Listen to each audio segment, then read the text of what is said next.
Olá, gente, sejam muito bem-vindos mais uma vez ao nosso canal.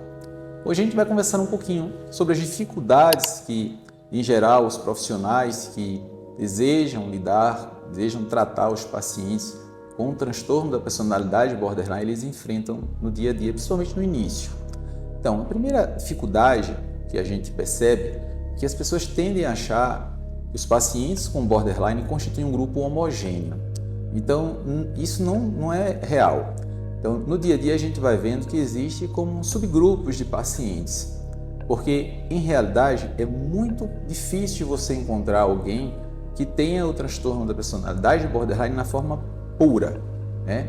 Alguns estudos dizem que 5% dos pacientes têm essa forma pura, mas na realidade, quando a gente vai atender os pacientes, né, no dia a dia, a partir do momento que você vai ter mais experiência, você vai vendo que as comorbidades, elas são praticamente a regra. Então, o indivíduo tem depressão ou depressão recorrente, ou tem algum tipo de transtorno de ansiedade, alguma fobia, ou o indivíduo ele tem transtornos alimentares, ou tem TDAH, ou faz uso de substâncias. Então, termina que as dificuldades maiores que a gente encontra é porque exatamente os pacientes têm, além da desregulação emocional, além da instabilidade emocional, que a gente percebe, né, como característica essencial do borderline, você também tem essas comorbidades. Então, o que é que faz, por exemplo, um paciente ter uma evolução mais favorável ou ter uma evolução que não é tão legal? Então, várias variáveis elas vão estar roladas nisso,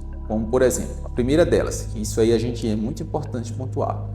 O paciente que tem um borderline faz uso de substâncias, em geral, é um paciente que tem um tratamento muito mais complexo, que apresenta muito mais gravidade e que vai precisar de uma equipe realmente, às vezes, bem multidisciplinar, com várias, às vezes até mesmo com internamento e tudo, que diferentemente dos pacientes que têm o borderline, mas não faz uso de substância, que tem um ajustamento social melhor, que tem uma maior rede de apoio, aí ele já é um outro subgrupo de pacientes que vai demandar bem menos dos profissionais que vão cuidar dele.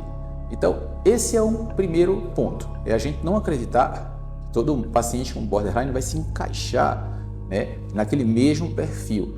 Então, é muito comum a gente ouvir até mesmo na mídia, um paciente border, como se todos fossem exatamente obedecessem, né, aquele quadro sintomatológico. Então a gente tem que entender que, mesmo se a gente observar, a gente tem uma lista de 9 sintomas, né, nos critérios que a gente tem atualmente para fazer o diagnóstico. E você precisa de 5 desses 9, dessa lista de 9 sintomas, você precisa de 5 para fechar o diagnóstico. Então, imagine uma combinação de mais de 200 possibilidades, né? Você pode ter lado a lado pacientes que só têm um sintoma em comum e os dois fecham o diagnóstico. Então, o universo desse paciente é muito heterogêneo. Talvez seja por isso que muitos artigos científicos começam assim, logo na introdução, dizendo: transtorno da personalidade borderline, a condição psiquiátrica mais complexa.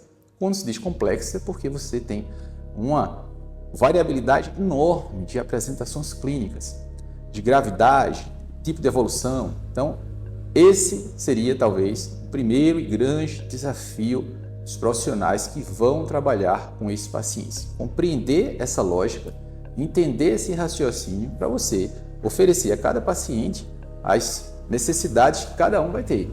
E não achar que todos vão se enquadrar na mesma maneira, né? Vai ter como se fosse uma receita de bolo que vai ser igual para todos. Então, é isso aí, pessoal. Se vocês gostaram do vídeo, não deixe de curtir, não deixe de comentar e não se esquece que a gente está fazendo vídeos agora, principalmente respondendo às dúvidas de vocês. Um grande abraço e até a próxima.